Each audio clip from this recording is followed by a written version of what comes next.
In today's session of Under the Apple Tree with Bob Kenny, I spend time with Paul Rasch, who is the owner of Wilson's Orchard and Farm in Iowa City, Iowa. In our conversation, we discuss the financials, the environmental impact, and the employee sourcing that Paul faces at his operation. We also talk about his U-Picket, his restaurant, his event, and the second location that Paul is currently opening in Des Moines, Iowa. All of this is done while enjoying some of the great ciders that Paul's company is bringing to the marketplace. I hope you enjoy our interview, like the channel, and subscribe. Cheers. Good morning, everybody, and welcome to the latest edition of Under the Apple Tree with Bob Kenny. Today, I have the pleasure of spending time with Paul Rasch, who is the owner of Wilson's Farm and Orchard in Iowa City. Paul, thank you for your time, and I really appreciate you opening the door and giving us a little opportunity to sit and talk about cider. Always love to talk about cider. Only thing better is drinking it. Absolutely. A beautiful facility here. We are sitting in a barn that was basically taken down and rebuilt on your property, correct? Yeah, actually a couple barns. So this lower level was one barn out east of town here, and the upper level, the restaurant, is a barn that was reconstructed from a barn out on the west side of town. That is awesome. It's great to hear you saving these places too. This barnwood is absolutely gorgeous. So tell me a little bit about the history of Wilson's, and I know you guys have owned it since 2009? That's right. Yep. So Wilson's itself started back in the early 80s. Chug and Joyce Wilson started as a sort of semi-retirement project. You'll see that's a theme around here. And it was really a labor of love for them. Never got to be a very big business, but got to be very popular in the area, partly because it's a very, very scenic valley farm. Gorgeous. With a big creek, almost like a small river runs through the middle of it. And Chug Wilson did, I'm fourth generation in my family being the apple business. I never heard of anybody doing anything like this, but it makes perfect sense. He actually planted apples, waited for them to produce, and then decided what to plant in his orchard. Wow. Growing up in commercial appledom, of course, you're at the mercy of the retailers, and they're wanting this variety this year and that variety the 2 years later. And, so you're always kind of playing catch up or trying to anticipate what the consumer is going to want, basically. But Chug, in his wisdom, planted a lot of varieties, over 130. Wow. And then once he tasted them, he discarded some of them, and he planted others in copious quantities. I mean, he was one of the early sort of adapters for Honeycrisp. He was planting it when it was still a numbered variety. And just because of that, he loved the flavor. And then we grow a variety we call Song of September here, which is Sweet 16, a University of Minnesota release also. That one has no great claim to fame in a lot of places, but with our sort of terroir, if you will, that apple develops just incredible flavor here, and it's our second most popular variety. So Chug basically followed his tongue, if you will, and planted out a lot of different trees here. People came. Their motto used to be "Take a walk, eat an apple," and it was just kind of something between a park and a U-Pick apple farm. And before we get into the cider part of it, the rest of this facility is just that, right? It's a family-driven place where you can come and basically almost spend a day, right? Yeah, that's the idea. I mean, we've evolved from a 3-month, August, September, October operation with apples and pumpkins to a year-round operation.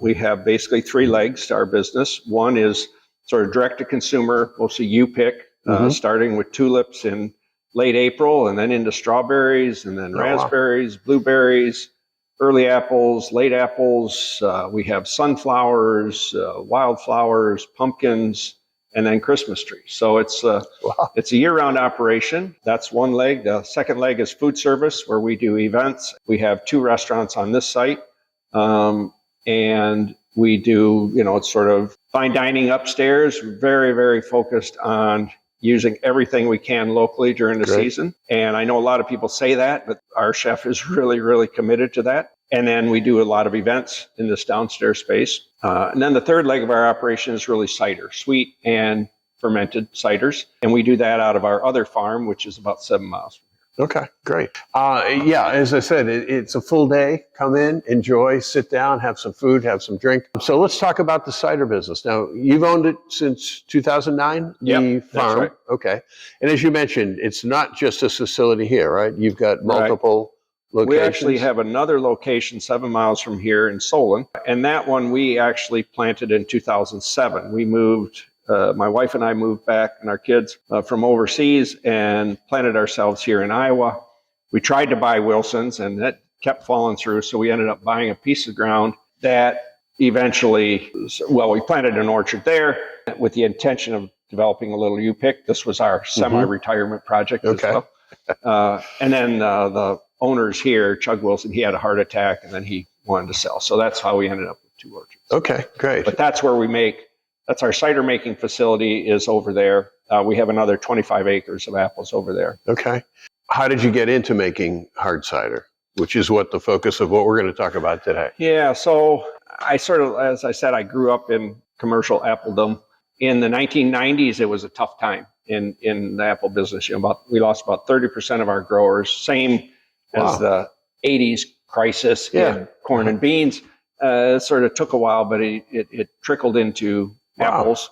And a lot of growers went out of business. It was the same thing, high interest rates, land prices weren't going up. And at the same time, you had labor costs going up. Any pest control stuff you were doing was getting more expensive, but the price of apples was not going up.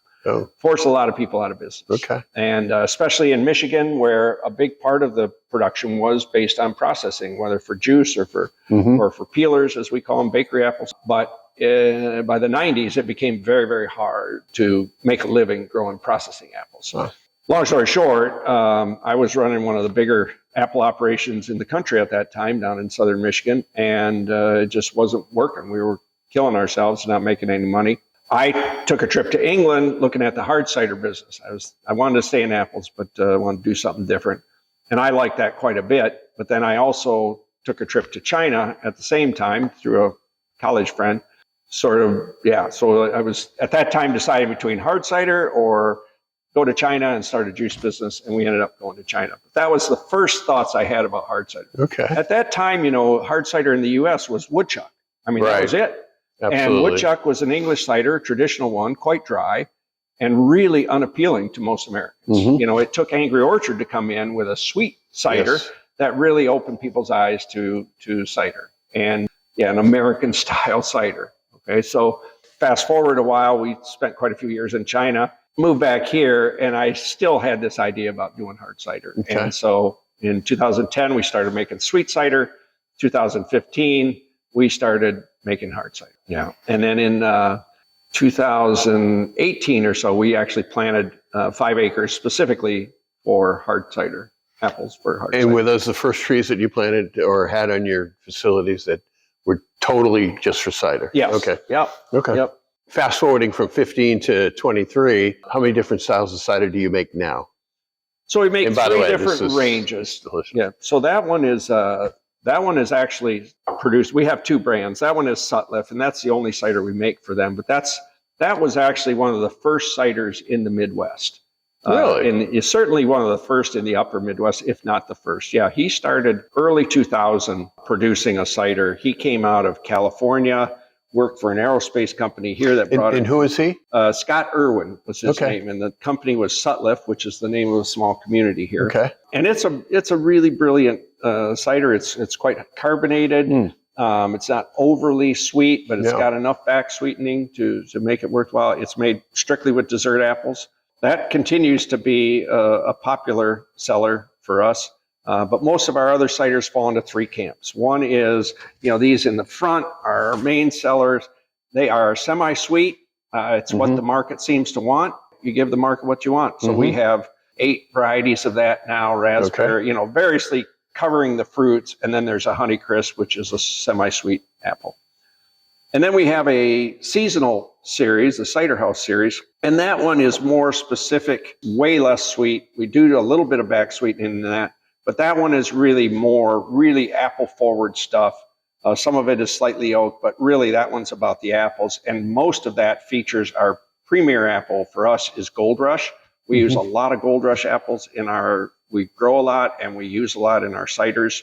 And then last year we launched this series, which is the Orchard series, and that is really more focused on cider-specific varieties, Dabinett, Foxwell, The apples you Benet won't, Rouge. the apples you won't find in a grocery store. The apples you wouldn't want to find at a grocery store. Yeah. Exactly. Yeah. You talk about having the orchards, and a big chunk of them are obviously commercial. You pick in styles that you would find. How hard was it to create the acreage that you have now that are exclusively for ciders? A lot of grafting, or?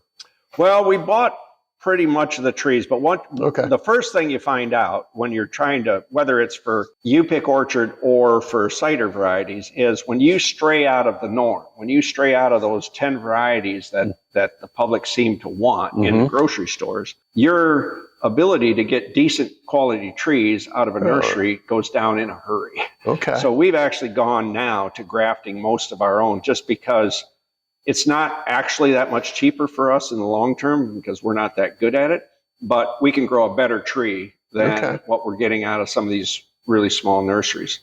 Gold Rush are commercially available, but outside of Gold Rush, we've had to basically either buy from very small nurseries with very sort of scattered results, or we've had to graft them ourselves, which is more and more what we're going to. And when you graft, from the time that you actually start the grafting to when you can actually have apples being produced, what's that timeline? So we're generally, if we graft them ourselves, we're poking them in pretty close, about 2 foot apart, and growing them to essentially to a slender spindle tree. And we can usually, from the time we stick we graft in the winter, we bench graft everything, and so that tree is then planted out that spring. 4 years from then, we should get our first harvest. Okay. Possibly sooner if we get really good conditions. Yeah, the weather, sure. Yeah. Cool. But we're trying to grow that tree at least a year, and more, we're trying to grow it 2 years in the nursery. So that's us. We're kind of follow a sort of European model that way. The U.S. model is 1 year in a nursery. We find a lot better results with 2 years, and a knit boom method where you hack them off after 1 year and then you grow a more feathered tree. Just a quick question from the European style. Do you pick the apples for your cider from the trees, or you let them fall? I mean, we pick them. Okay. I'm moving onward. Sure. Yep. So that'll get a lot drier. Okay. These last 3 will be drier, and they will be essentially in these series, but blends of various, and there'll be a little bit of oak notes in some of that stuff. Now, going back to the oak, American oak, French oak, what do you? It's a combination usually. Okay. So we have our cider maker is quite talented, and he uses the combination. I personally, some of the real oaky ciders I'm not a fan of, but we've learned to sort of dial them back. I want to taste apple coming through there. We use a variety of, and we're using oak. We're not using barrels. Okay. So, that's a big difference between us. Sutliff, when it was developed, was completely barreled. It was fermented in the barrels. Actually. Okay. That just got to be so ungainly. And I know people that do a great job of it, and more power to them. For us, we have a lot of irons in the fire, and messing with barrels has not been a big priority for us. So what am I drinking here? What's the second one? Okay, so your second one there is called Bloom. And Bloom is basically, that's our second cider in this series. And we've named, we're very creative here. We name them sort of they start with pollination, and then go into bloom, and then June drop, and then early harvest, mid harvest, late harvest. Okay. And then we do a rosé. But Bloom is really focused on the Gold Rush from the previous year. Because obviously at bloom time, you don't have apples. Yeah. And then we go into pollination, which is really focused on crab apples. So that's the first apples that we get off of the year. That's always crab apple based.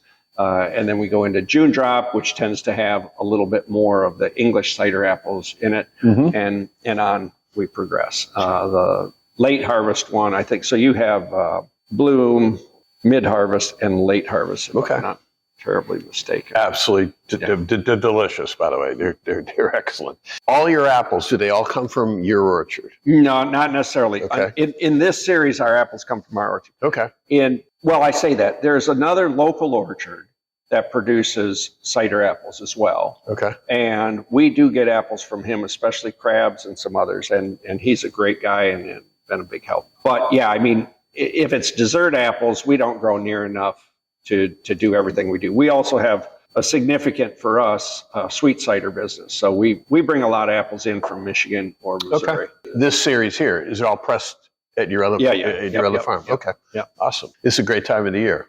I mean, you must be busy as hell over starting, there. we start in September with sweet cider, and then of course, we're pressing for hard cider as well. It's an exciting time of the year. Over there, you have, there's just a lot going on right now. Can people visit the other facility, or is it? You can, I mean, we don't really offer public tours, but we don't turn anybody down. Where do you see cider? You go back into the history, since I've jumped into this little video blog, I've learned that pre-Prohibition, cider was bigger than beer. And then they burned all the orchards and everybody's backyards, and ciders kind of come up. You see what it is like in Europe. It's obviously a gigantic piece, and I don't think there's a pub in England that probably doesn't have 1 or 2 draft lines of cider. Over here, it's a completely different story, but where's it going? That's an awful good question. I wish we had a hard and fast answer to make our investing decisions a lot easier. I guess cider to me is something that I'm a bit baffled by why consumer acceptance seems so limited like it is, and I get, okay, Angry Orchard came on and defined cider in the mind of probably several generations, my generation, the younger generation as well, as almost like this terrible descriptor, but it's like it's sweet, it's a girly drink kind of thing, it's not. Absolutely. So many men at tastings will say, "Oh, I don't drink cider. I don't like cider. We don't make sweet cider, or we don't make really sweet ciders." They're thinking about Angry Orchard sweet, right? And we just don't do that. But having said that, so, the Angry Orchard, really sweet, has sort of followed that typical American pattern, it seems like, where, it's all great. Everybody's drinking cider all of a sudden, then boom, down it crashes. And then you got this next new thing that's seltzers coming on, crazy. Or whatever it is, RTDs now. It just goes in waves. Craft cider, on the other hand, has just been steadily growing. Although it seems like it's probably somewhat plateauing now. And that's a concern of mine, because I think, especially here in the Midwest, our ability to grow good grapes for wine is really limited. And I mean, that's just a fact. We can't grow French hybrids here with any success. So we're stuck with stuff out of Minnesota or somewhere, winter hardy, super hardy varieties that, quite honestly, don't make the greatest wines. Whereas apples, we can grow great apples and we can make great ciders. And there is a lot of enthusiasm for local, drinking local, buying local, eating local.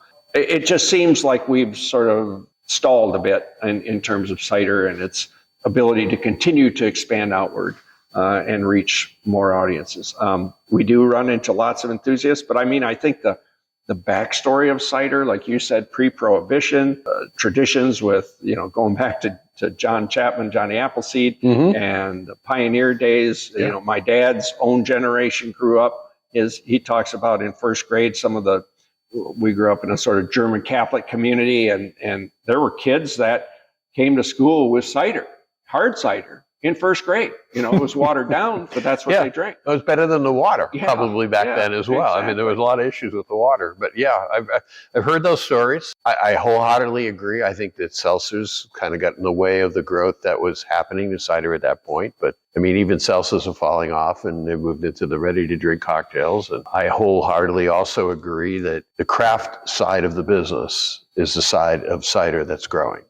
The big guy, the number one player, is down. He's been down for quite a while, but he unfortunately owns half the market.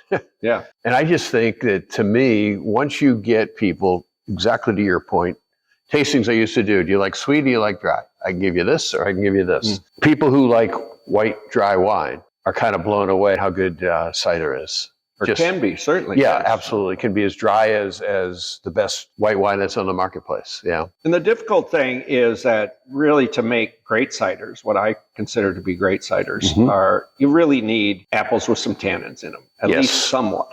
Those apples are really not easy to grow.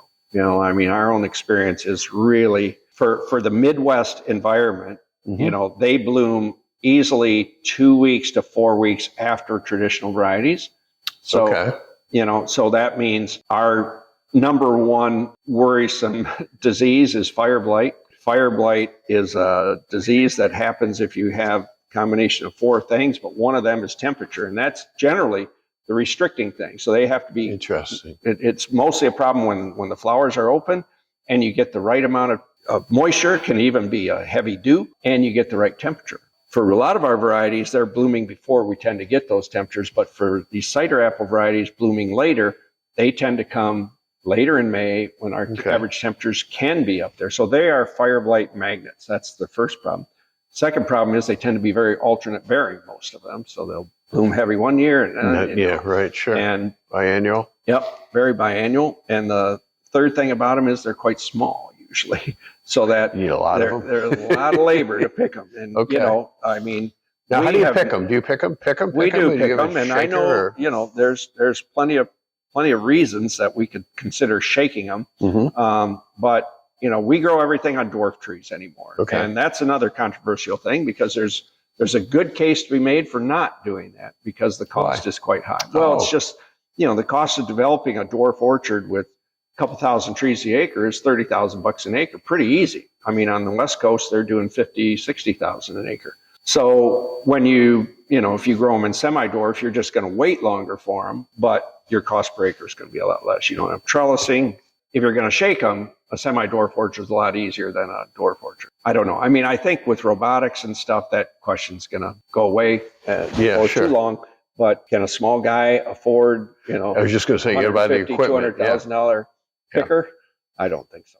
And you mentioned tannins. And tannins gives basically mouthfeel to the cider. Is that? Yeah, and complexity, you know, and what we found in our experience is you bottle something, whether it's naturally fermented or, you know, commercial yeasted, and leave that set in a bottle or in a can, it doesn't improve much. But when it's got tannins in it, it does improve and it changes. The complexity is just so much richer with some tannins in the mix. But it's not everybody's, you know, you also get, you know, a lot of the great English ciders have some pretty funky notes to them. Sure. And I like that, but that's not most American consumers. Even we do a lot of cider events here, and you'll have cider tastings where we bring great ciders from all over the world, and people gush on and on about how great that is until they taste it. And they're like, oh, that's kind of strange. Yeah. But yeah, so I think there's complexity that comes only with the kind of fermentation processes and apples, raw ingredients that come with those sort of varieties.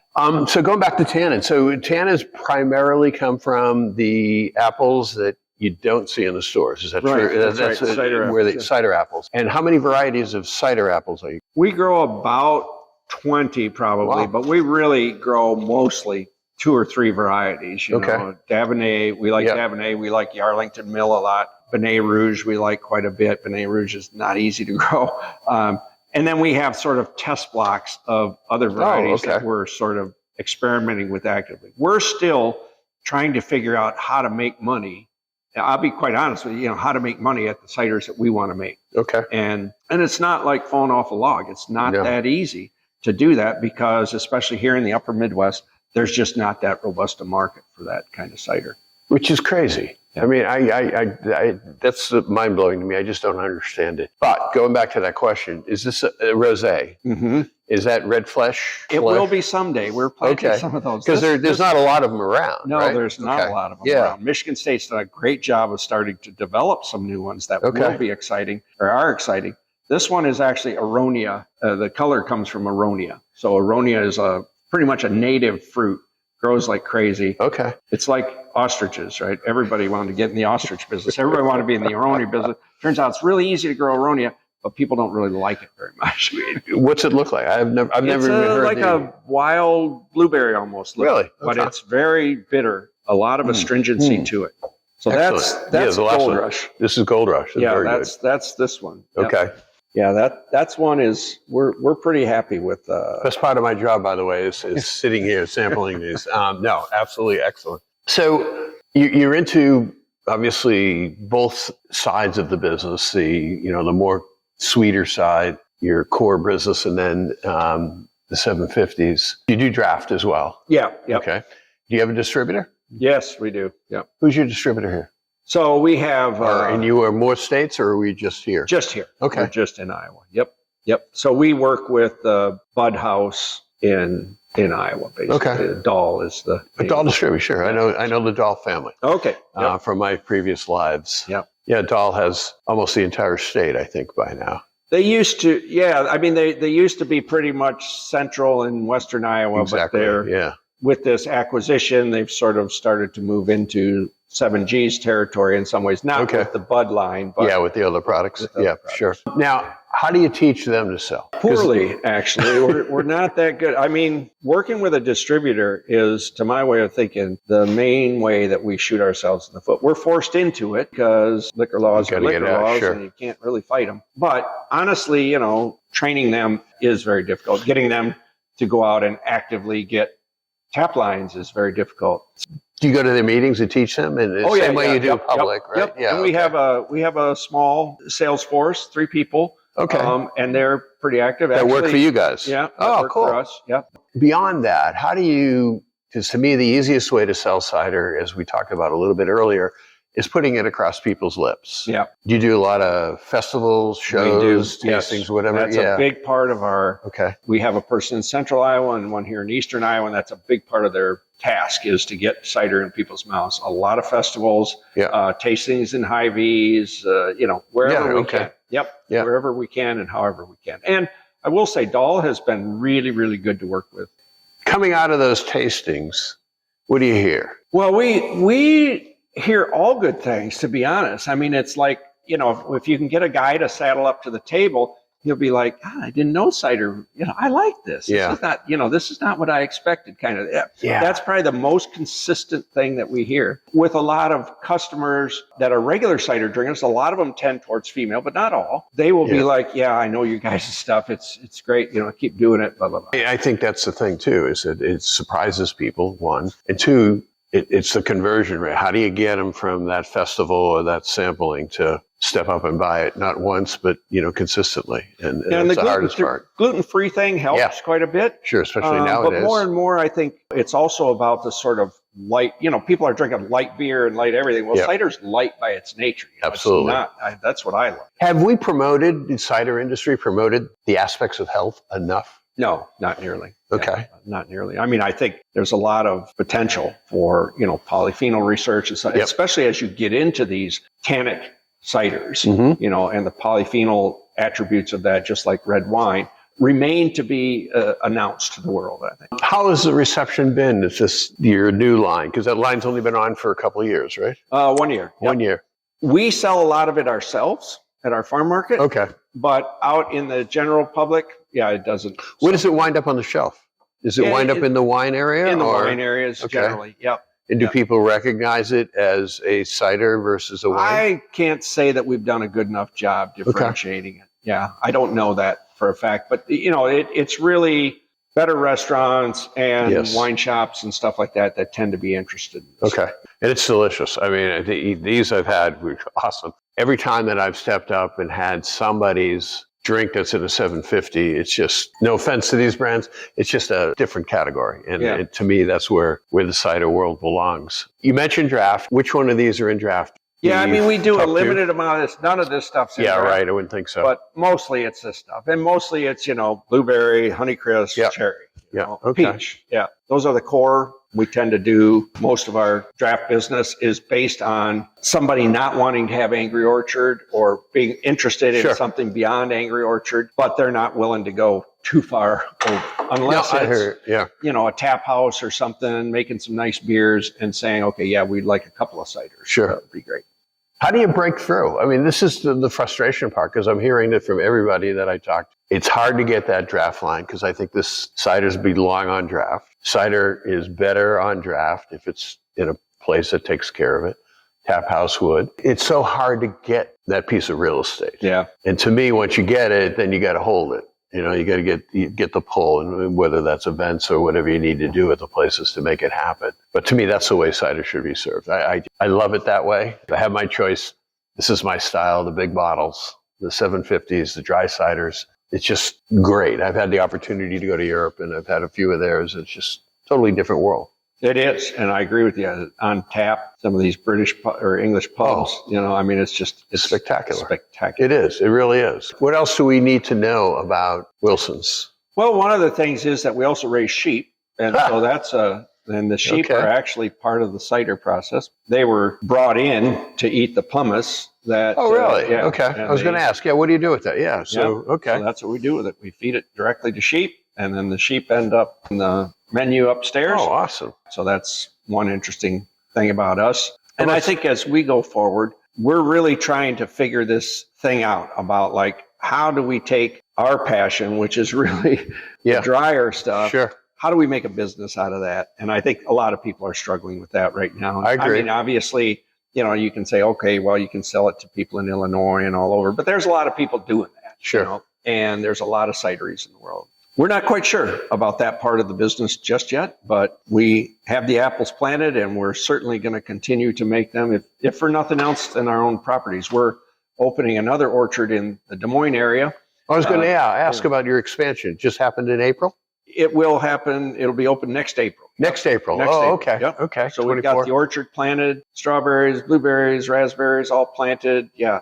Buildings going up. So you're going to replicate? Essentially replicate this. Yeah. Okay. Awesome. It'll be a little different on the dining side, a little more casual. Will you press apples out there, or will you bring it from here? Not right away. Okay. Long term, probably, but not right away. Okay. Can you move your product yourself from here to there? No. Okay. Dollhouse Iowa's, Iowa's rules. Yes. Yeah. They did let us during COVID, but it's now difficult. And what drove you to expand into Des Moines? Children, 2 kids in the business, and they're interested in a bigger business. And to be honest, it's hard to make money at a certain scale. When you move beyond being the sort of owner-operator to starting to have full-time year-round managers and covering a very diverse array of business units, you really have to get to a certain scale. And honestly, we're not there yet, and so that will help. But also, I don't know, it's just like there's been great reception to the sort of range of stuff that we do, and we're just kind of thinking Des Moines is an obvious next step for us. So there's nobody like this over there? Not so much. I mean, there's aspects of it. There's U-pick orchards, but not all, but not inclusive like what you guys are doing. Exactly. Yeah, cool. And we do a lot. I mean, our main product is really the experience. And so that includes a lot of music, all sorts of farm to table dinners, and there's just a plethora of stuff that we do to try and bring people. So you go back to music. I saw something about blues. Is that done somewhere here on the property? Yep, we do a lot of stuff outdoors. Okay. This time of year, we have music 2-3 times a week. Really focus on local bands, and there's some great talent around. That's cool. Yeah, as I said, what I was looking at, it just seemed like it was a total family experience to be able to come here. So when we got in the hard cider business, it was a question until 2000. So we were in the hard cider business for almost 5 years before we actually started selling our own hard cider at our farm market. And our concern was, well, it's a family experience. We don't really want to have alcohol involved in that. And in fact, I had one angry email when we announced we were getting into this hard cider business, like, I'll never bring my family there again. If you guys are going to make alcohol. So that kind of spooked me a little bit. But when the kids got in the business, they convinced me that we needed to do that. Honestly, it's not been an issue at all. In fact, I would say it's a whole lot easier to sell dad or mom into coming out if they've got a little. It's not like people are coming out here getting slobbery drunk, but having a nice, refreshing cider on a hot day under the trees, listen to music. What could be better? Yeah, no, totally agree. Yeah, so we have 2 kids in the business, and we've sort of divided the world, because one of the things that's happened in the apple business, especially the U-pick side, is that it tends to be a very intense business. And a lot of us are aging out of it. There's a lot of 70-year-old U-pick, 70 and even 80-year-old guys and women still doing it in the U-pick business, and it's a lot. And so getting that next generation involved is really critical. And their interests and wants are a lot different than, say, my wife and I. We're trying to figure out, that's always a challenge, to figure out how to let loose and how to let go. So, but as we go along, more and more of the business is being taken care of our daughter and our son. For me, I'm involved in 3 things: finance, fixing, and farming. So I'm the 3F guy. Great. Yep. That's awesome. No, it's great to see the next generation, because that would be 4th generation? 5th in our family, yep. Wow, that's awesome. Really good to hear. Yeah. I grew up in Michigan, which is a big apple area. Absolutely. Yeah. The Rashes in Michigan are in one little chunk of it, Grand Rapids area. Okay. North and west of Grand Rapids. Yeah. That's cool. All benefits from the lake.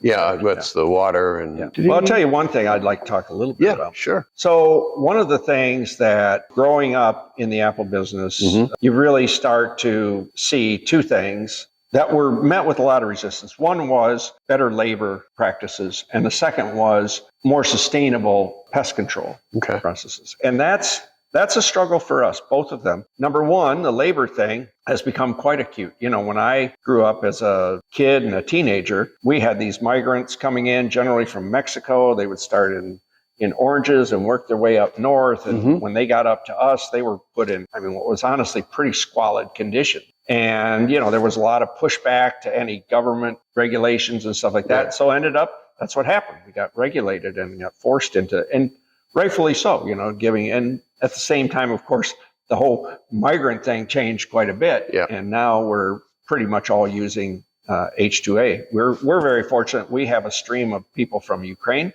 That is our labor force. Wow. And so we have 7 of them, 4 families, and then some other guys that are here. And that's been very fortunate. They're great guys, very Midwestern in their values. And then the second thing is this whole thing about pest control and how we did. So, when you're in the commercial apple business, when I was a kid, if you got 50, 60% pack out, you were okay. As I said, culls, whether juice or slicers or whatever, had value.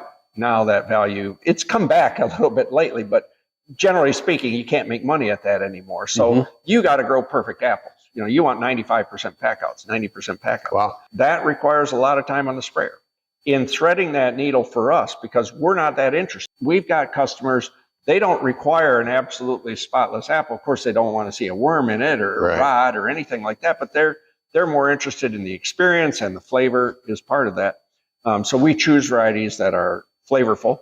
And we really don't spend a lot of time on the sprayer as much as possible. Good. But that's getting a lot harder because, we had a pretty good program for years where all we really had to worry about was pumpkins and codling moth. And codling moth, increasingly with pheromone disruption, you could take care of that. And there's viruses. Pumpkins is more difficult, but pretty limited. You could control them to a certain extent. But now we have this range of new insects and new pest problems, that are stink bugs, and then now the spotter and lanternfly is going to show up pretty soon. And these are really hard to kill bugs. So you start, you get back on that slippery slope where you find out that, if I don't spend all this time on the sprayer, if I'm not using non-targeted pesticides, I can really help myself a lot because these beneficials start to thrive. Sure. And you get some more damage, but there's control. And that was a win-win for us.